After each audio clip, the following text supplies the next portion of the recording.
Sumeris gazes at the vastness of the waves. They remind her of what she caused, of all she lost. Her mind drifts to a copulation ceremony in Sumulhu, her former home beneath those same waves. King Suman, her father, touched the forehead of a man from the land. Her sister stood beside him, radiant. Everyone smiled, everyone but her. She should have been the one in that ceremony, the one to grant that man the gift of becoming a Sumpai. She should have coupled with him. But no, she was an outcast. King Suman had overseen countless such ceremonies for his sons and daughters, each joined by women and men from the land, but never one for her. Her fin had always been too weak to reach the surface and seek a partner. She was unworthy, the shame of her race. Her siblings made her feel it at every moment. In time, even her father stopped looking at her. Whenever their eyes met, she saw the disappointment in his gaze.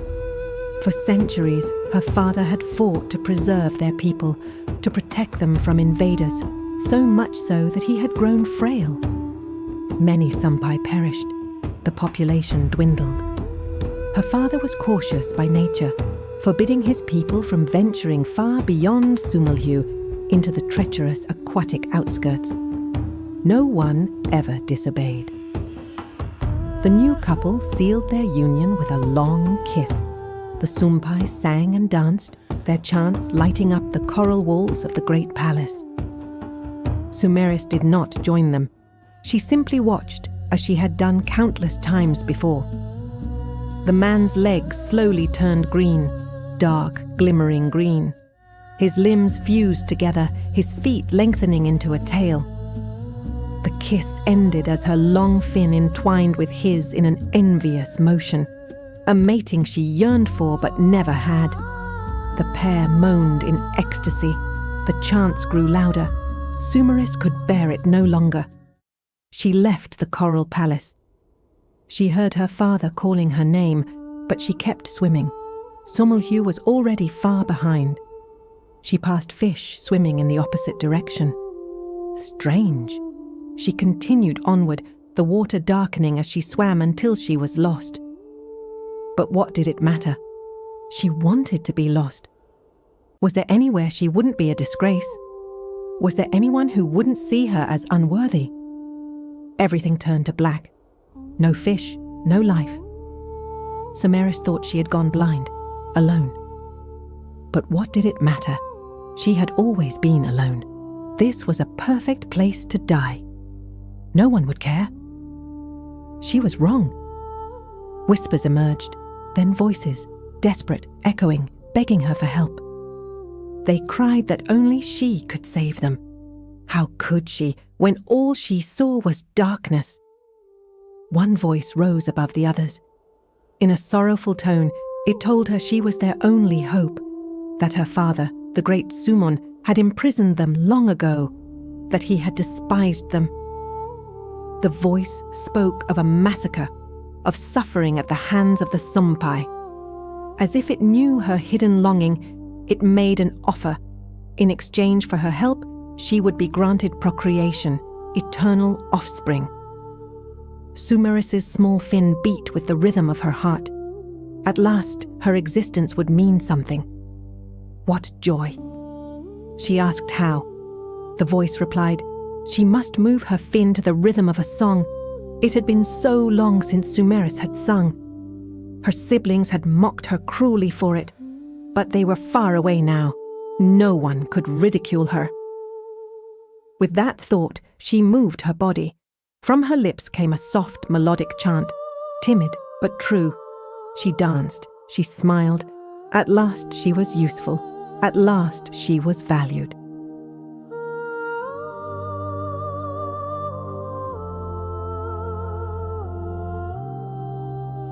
The darkness began to lift. When it finally vanished, she trembled at what stood before her. 1,000 creatures she had never seen before. Those eyes, her father had never spoken of such beings.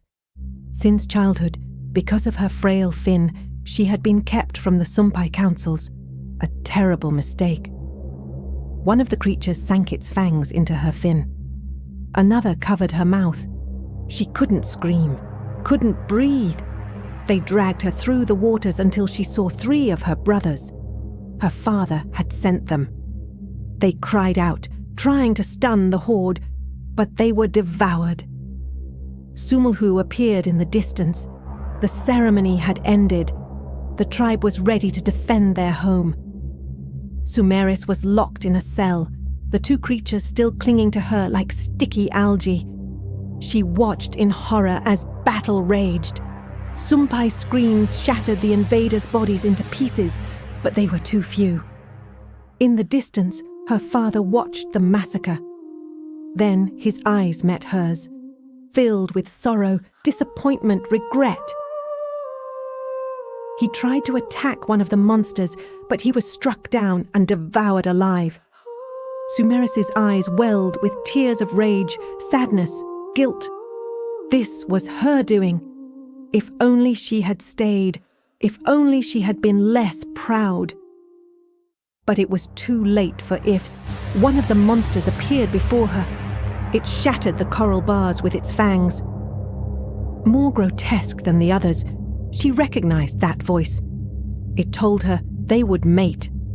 And then she would meet the same fate as her people. It needed only one thing, her fin. The rest would be devoured. It was vile, repulsive, nothing she had ever wanted. But Sumeris couldn't move, couldn't think.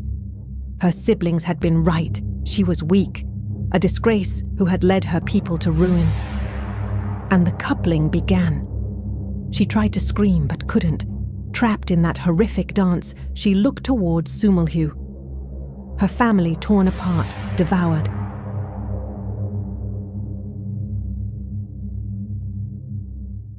The act ended. The creature opened its maw to devour her. No, Sumeris could not die like this. Dishonoured, consumed by these abominations, she had to live. Or maybe she deserved to die for bringing about the massacre. No, she would prove them wrong. She was strong, a true Sumpai.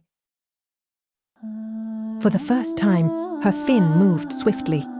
She broke free of her captors, bit the tentacle over her mouth. She screamed, louder than ever before. She swam like never before. They pursued her, fast. But she turned and screamed again. Her cry shattered them into fragments. She kept swimming. She could hear the sounds of others following. Her fin cut through the water, quick, graceful. She saw a monstrous shadow, unmoving, eyes wide and glowing. She knew what it was. That cursed god. Dagon. The invader. She wouldn't fight him. Not now, not here. But she looked at him, wordless, and made a silent vow. No more would his spawn massacre another civilization. She would see to that.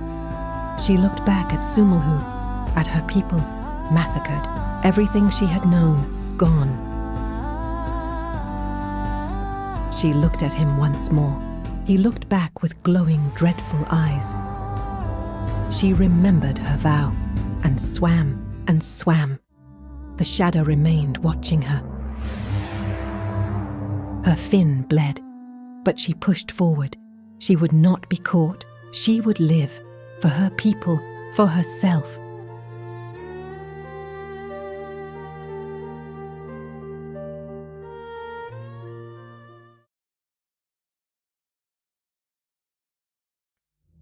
A seagull pecked her cheek.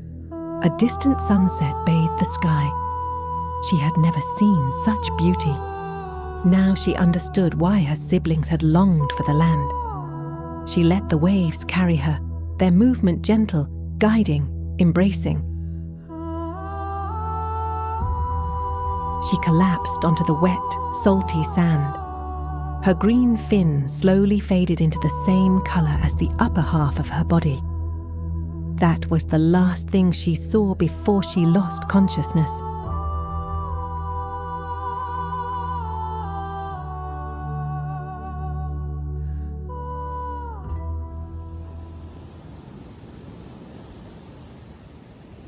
Now she watches the roaring waves, the ones she once raised and darkened with her song. None shall find the way to the shore. The sea will see to that. She smiles, watching her son on the other side of the beach, her child, born of Sumpai blood and a man of the land, practicing with bow and arrow beside his father, the Picanche warrior. She looks at her legs again. Her chest tightens. She turns to the waves. Determined, she stands. She walks into them, hoping that as the water touches her skin, her fin might return.